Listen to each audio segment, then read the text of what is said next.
ನಮಸ್ತೆ ಪ್ರಿಯ ವೀಕ್ಷಕರೇ. ಈ ದಿನ ನಾನು ನಿಮ್ಮ ಮುಂದೆ ಬರತಕ್ಕಂಥ ಕಾರಣ ಒಂದು ಹಳ್ಳಿಯ ಕಥೆ ಅಂತಂದರೆ ನನ್ನ ಕಥೆ ಅಲ್ಲ, ಸುಮಾರು 60-70ರ ದಶಕದ ಸುಂದರವಾದ ಒಂದು ಹಳ್ಳಿಯ ಕಥೆ. ಈ ಕಥೆಯ ಹಿಂದೆ ಒಂದು ರಹಸ್ಯ ಅಡಗಿದೆ. ಇದು ಕನ್ನಡದ 2ನೇ ಭಗವದ್ಗೀತೆಯ ಉಗಮಕ್ಕೆ ಕಾರಣವಾಗಿರತಕ್ಕಂಥದ್ದು. ಈ ಕಥೆಯನ್ನು ನೀವು ಪೂರ್ತಿ ಕೇಳದೆ ಆಫ್ ಮಾಡೋದಿಲ್ಲ ಅಥವಾ ಫಾರ್ವರ್ಡ್ ಮಾಡೋದಿಲ್ಲ, ಯಾಕಂದರೆ ಇದು ಹಳ್ಳಿಯ ಸೊಗಡಿನ ಕಥೆಯಾಗಿರುತ್ತೆ. ಅದಕ್ಕೆ ಮುಂಚೆ ನನ್ನ ಪರಿಚಯ. ನನ್ನ ಹೆಸರು ಎಚ್.ಎಸ್. ಗಣೇಶ್ ಅಂತ. ನಾನು ರಂಗಭೂಮಿ, ಸಿನಿಮಾ ಮತ್ತು ಸೀರಿಯಲ್ಗಳ ನಟ. ನೀವಿನ್ನೂ ನಮ್ಮ ಈ ಕ್ಲಿಕ್ ಆನ್ ಫಿಲ್ಮ್ಸ್ಗೆ ಸಬ್ಸ್ಕ್ರೈಬ್ ಆಗಿಲ್ಲ ಅಂತಂದರೆ ತಕ್ಷಣ ಸಬ್ಸ್ಕ್ರೈಬ್ ಆಗಿ ಮತ್ತು ಲೈಕ್ ಮಾಡಿ. ನಾನು ಹೇಳಿದಂಥ ಕಾಲದಲ್ಲಿ ಪೊಲ್ಯೂಷನ್ ಅನ್ನೋದೇ ಇರಲಿಲ್ಲ. ಆ ಕಾಲದಲ್ಲಿ ನಿಸರ್ಗದ ಸೌಂದರ್ಯ ತುಂಬಿ ತುಳುಕಾಡ್ತಾ ಇತ್ತು. ಬೆಳಗಾಗಿದ್ದರೆ ಸೂರ್ಯನ ಕಿರಣಗಳು ಭೂಮಿಯನ್ನು ತಲುಪ್ತಾ ಇದ್ದ ಹಾಗೆ ಗೋವುಗಳ ಓಡಾಟದ ಧೂಳಿನ ಒಂದು ಸುಂದರವಾದ ದೃಶ್ಯ ಮತ್ತು ಮನೆಯ ಮುಂದೆ ಸಗಣಿ ನೀರಿನಿಂದ ಸಾರಿಸಿ ರಂಗೋಲಿ ಇಟ್ಟಂತಹ ಚಿತ್ರಣ ಬಹಳ ಮನೋಹರವಾಗಿತ್ತು.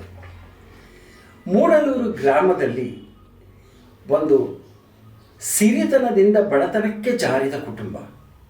ಆ ಕುಟುಂಬದ ಹಿರಿಯ ಸದಸ್ಯೆ ಆತನ ತಾಯಿ ಅರ್ಧಕುರುಡಿ, ಆತನ ತಂಗಿ ಮತ್ತು ಭಾವ ಮತ್ತು ಅವರ ಮುದ್ದಾದ ಮಗು ಸೋಮು. ಈ ಪುಟ್ಟ ಸಂಬಂಧ ಇರೋ ನಿರ್ಮಲ ಮನಸ್ಸಿನ ತಿಮ್ಮ. ಸಣ್ಣ ಕುಟುಂಬ ಆದರೂ ಮನಸ್ಸುಗಳು ಒಗ್ಗಟ್ಟಾಗಿ ಸಹಬಾಳ್ವೆಯಿಂದ ಕೂಡಿತ್ತು. ಆ ಹಳ್ಳಿಯಿಂದ ಸುತ್ತಮುತ್ತಲಿನ 5-6 ಕಿಲೋಮೀಟರ್ ದೂರದಲ್ಲಿ ಯಾವುದೇ ಶಾಲೆ ಇರಲಿಲ್ಲ. ಆ ಹಳ್ಳಿಗಳಿಂದ ಮಕ್ಕಳು ತಿಮ್ಮನ ಹತ್ರ ಪಾಠ ಕಲಿಯಲು ಬರ್ತಾಯಿದ್ರು. ತಿಮ್ಮ ಕೋಪ ಮಾಡಿಕೊಳ್ಳದಲೇ ಶಾಂತಿಯಿಂದ ಪ್ರೀತಿಯಿಂದ ಎಲ್ಲ ಮಕ್ಕಳಿಗೂ ಗದ್ಯ, ಪದ್ಯ, ಮಗ್ಗಿ, ಅಮರಕೋಶ ಎಲ್ಲವನ್ನೂ ಹೇಳಿಕೊಡ್ತಾ ಇದ್ದರು. ಮಕ್ಕಳು ಅಷ್ಟೇ ತಿಮ್ಮನ ಮೇಲೆ ಅತಿಯಾದ ಒಂದು ಗೌರವದಿಂದ ಮತ್ತು ಪ್ರೀತಿಯಿಂದ ಇರ್ತಾಯಿದ್ರು. ಸಲಿಗೆಯಿಂದ ಆತನನ್ನು ಮೇಷ್ಟ್ರೆ ಅಂತ ಕರೀತಾ ಇದ್ದರು. ಇವ್ರದ್ದೆಲ್ಲ ಆದಮೇಲೆ ತಿಮ್ಮ ತನ್ನ ತಂಗಿಯ ಮಗನಾದ ಸೋಮಿಗೂ ಕೂಡ ಎಲ್ಲ ಬರಹವನ್ನು ಕಲಿಸ್ತಾ ಇದ್ದ, ಪಾಠವನ್ನು ಕಲಿಸ್ತಾ ಇದ್ದ. ಅವನ ಆಟ ತುಂಟಾಟ ಇದೇ ಅವನ ಲೋಕ ಆಗಿತ್ತು.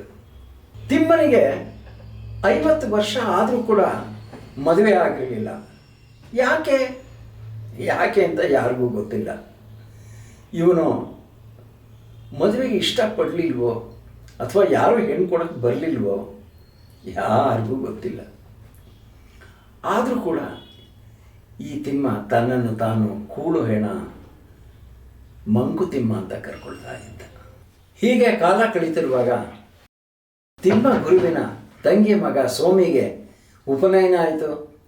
16ನೇ ವರ್ಷದ ಒಂದು ಹುಟ್ಟುಹಬ್ಬದ ಆಚರಣೆ ಅವರ ಮಟ್ಟಿಗೆ ವಿಜೃಂಭಣೆಯಿಂದ ಆಯಿತು.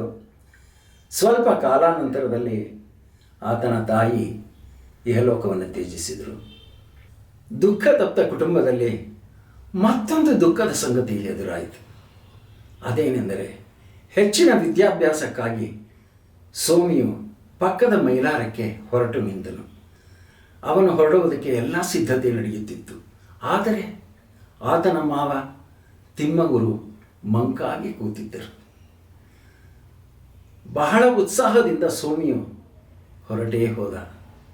ಆಮೇಲೆ ತಿಮ್ಮಗುರುವು ಆ ದುಃಖವನ್ನು ಕಳೆಯಲು ಆ ಹಳ್ಳಿಯಲ್ಲೇ ಇದ್ದ ದೇವಸ್ಥಾನಕ್ಕೆ ಹೋಗಿ ಕಾಲ ಕಳೆಯುತ್ತಾ ಇದ್ದರು. ಸುಮಾರು 1.5-2 ತಿಂಗಳು ಕಳೆದ ನಂತರ ತಿಮ್ಮಗುರುವಿಗೆ ಮೂಡಲೂರಿನಿಂದ ಮಂಡುಗರಿಗೆ ವರ್ಗವಾಯಿತು. ಅವರು ಮಂಡುಗರಿಗೆ ಹೋದರು. ಅಲ್ಲಿ ಹೋದರೂ ಸಹ ಮೂಡಲೂರಿನಲ್ಲಿ ಕಳೆದ ಸಿಹಿ ಕಹಿ ನೆನಪುಗಳು ಅವರನ್ನು ಆವಾಗವಾಗ ಕಾಡುತ್ತಾನೇ ಇತ್ತು. ಆಗ ಅವರು ತನ್ನ ಸೋದರಿಯ ಸೋಮಿಯ ನೆನಪಾಗಿ ಆತನನ್ನು ಕಾಣುವ ಹಂಬಲ ಹೆಚ್ಚಾಗಿತ್ತು. ಒಂದು ದಿನ ಅವರು ಹೊರಟೇ ಬಿಟ್ಟರು. ಹೋಗುವ ಉತ್ಸಾಹದಲ್ಲಿ ಅವನಿಗೋಸ್ಕರ ಚಕ್ಕುಲಿ, ಕೋಡುಬಳೆ, ರವೆ ಉಂಡೆ ಎಲ್ಲವನ್ನೂ ಮಾಡಿಸಿಕೊಂಡು ತೆಗೆದುಕೊಂಡು ಹೊರಟರು. ಹೊರಡುವ ಹೊತ್ತಿಗೆ ಸಂಜೆಯಾಗಿತ್ತು. ಪಟ್ಟಣಕ್ಕೆ ಬಂದು ಪಟ್ಟಣದ ವೈಭವವನ್ನು ನೋಡ್ತಾ ಇದ್ದರು. ಹುಡುಕಿಕೊಂಡು ಬಂದು ವಿದ್ಯಾರ್ಥಿ ನಿಲಯದಲ್ಲಿ ಬೆಂಚಿನ ಮೇಲೆ ಕುಳಿತರು. ಅಲ್ಲಿ ತನ್ನ ಸೋಮಿಯು ತನ್ನ ಗೆಳೆಯರ ಜೊತೆ ಚೆಂಡಾಟ ಆಡ್ತಾ ಇದ್ದ. ಇವರನ್ನು ಅವನು ಗಮನಿಸಲಿಲ್ಲ. ಇವರು ಅವನು ಬರುವವರೆಗೂ ಕಾಯುತ್ತಾ ಇದ್ದರು. ಆಟ ಮುಗಿಸಿಕೊಂಡು ತನ್ನ ಗೆಳೆಯರೊಡನೆ ಸೋಮಿಯು ಅವರಲ್ಲಿಗೆ ಬಂದಾಗ ವಿಚಾರಿಸಿದ. ಏನು ಮಾವ, ಯಾವಾಗ ಬಂದ್ರಿ ಅಂತ ಹೇಳಿ ಕೇಳಿದ. ಅವನ ಮಾತಿನಲ್ಲಿ ಒಂದು ಥರ ಬಿಗುತನವಿತ್ತು.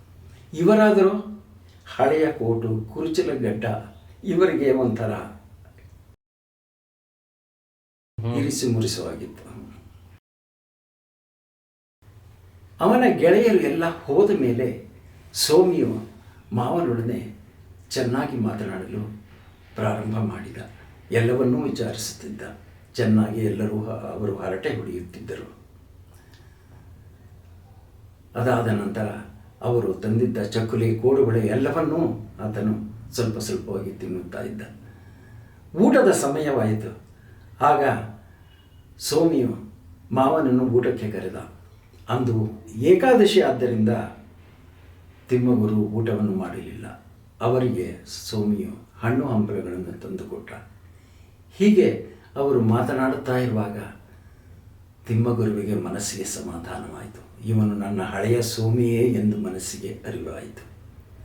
ಅದಾದ ನಂತರ ರಾತ್ರಿ ಆದ ಮೇಲೆ ಅವರು ತನ್ನ ಗಂಟು ಮೂಟೆಯನ್ನು ಎತ್ತುಕೊಂಡು ಹೊರಟರು. ಆಗ ಸೋಮಿಯು, ಏಕೆ ಮಾವ ಹೊರಟು ಬಿಟ್ರಿ ಇಷ್ಟು ಬೇಗ?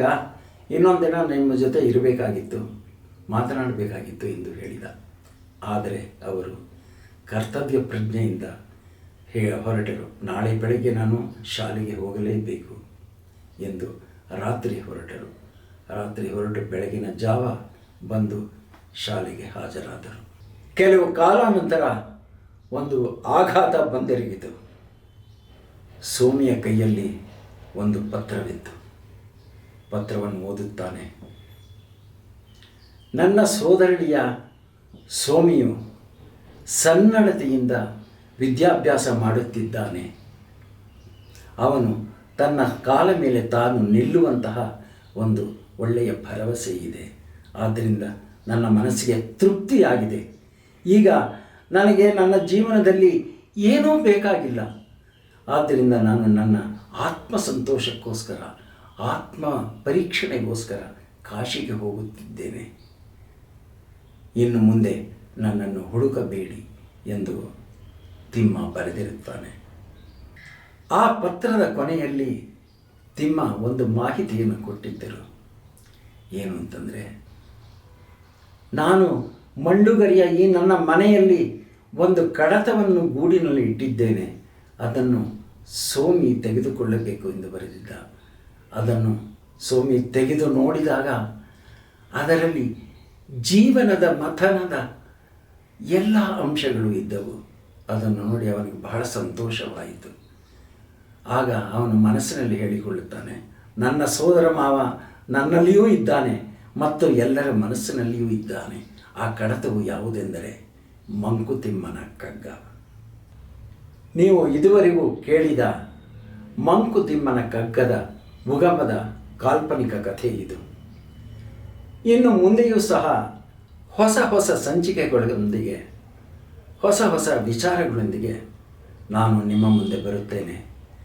ಈ ಕಥೆಯನ್ನು ನೀವು ಎಲ್ಲರಿಗೂ ಶೇರ್ ಮಾಡ್ತೀರಾ ಅಂತ ನಂಬಿದ್ದೇನೆ ಮತ್ತು ಕಲಾವಿದರನ್ನು ಪ್ರೋತ್ಸಾಹಿಸಿ ಅಂತ ಕೇಳ್ಕೊಳ್ತೇನೆ. ನಮಸ್ಕಾರ.